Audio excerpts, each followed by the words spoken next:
The digital age truly is a fast-paced way of life, where millennials are often accused of having very short attention spans. And the way social media is designed really makes the accusation grounded in some truth. Even though the most popular platforms that people use haven't changed too much, attention is always shifting away from one app and more towards another. In the case of Snapchat, its primary user base is composed of teenagers and young adults. This demographic is historically not very brand loyal, which further contributes to the very uncertain future for the company. As recent news about Snapchat losing a substantial amount of money circulated, I wanted to explore why this would be happening to one of my favorite apps. Snapchat caters to social media users who are more private and use it as primarily a photo messaging app. On the other hand, some people prefer to use it for documenting their lives through the story function.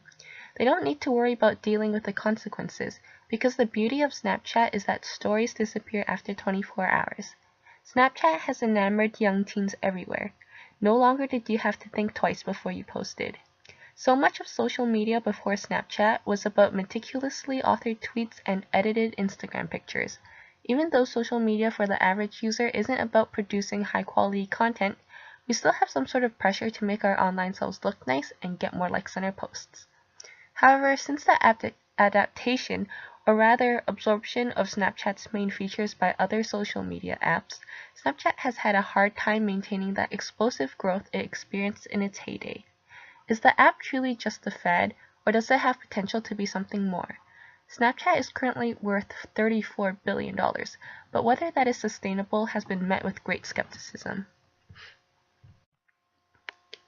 The social media app that draws in the most users is innovative, collaborative, and essentially encompasses all of Rheingold's social media literacies.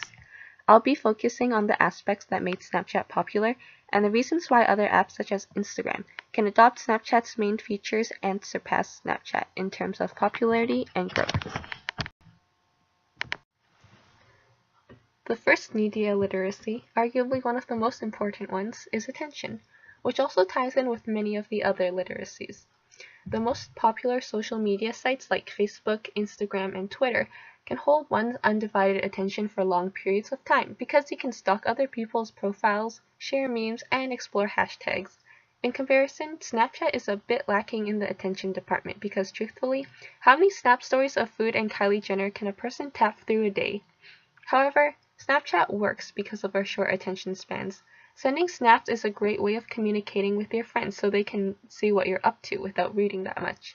It's the most informal kind of communication there is. But the app suffers from a bit of an identity crisis. What is it exactly? Not quite a messaging service and not much of a social network, it is sometimes accused of not being an app but a throwaway feature. For example, people allocate their attention somewhat evenly across different apps because each one has a certain uniqueness to it. Instagram can be for art, Twitter for news, Instagram stories is basically Snapchat, Facebook is for memes, and it's also slowly turning into Snapchat, and so on. Snapchat's growth in daily active users was only 7% in 2016, and then it plateaued in the final quarter of the year. Perhaps there is slowly going to be no place for Snapchat due to saturation, but I think it really struck gold with this idea of super informal communication and social media based on unpolished pictures and videos. Even though the idea of Snapchat has been incorporated into every other social media app, it still should be acknowledged for what it's accomplished. Connor Hayes, the product manager for Facebook Stories, said, "The way people create content is changing to be from text to videos and photos. This is in turn changing the way they're sharing with one another and interacting online. This is something that Snapchat has really pioneered." If Snapchat itself really does fail in the future, at least we are certain that it has really set the stage for what is to come in terms of modern communication. Because attention is related to all the other literacies, we can see how Snapchat's trouble with gaining attention stems into other issues. Social media literacies like collaboration and participation aren't really applicable in Snapchat because it doesn't actually allow for networking. There is little interaction between users as you cannot leave likes or comments on someone's Snap story.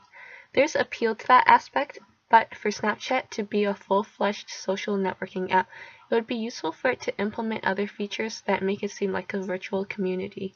It seems like Snapchat's main dilemma is that it's being forced out of the market, but what it has already established in terms of video and picture-based communication is definitely going to stick around for a while.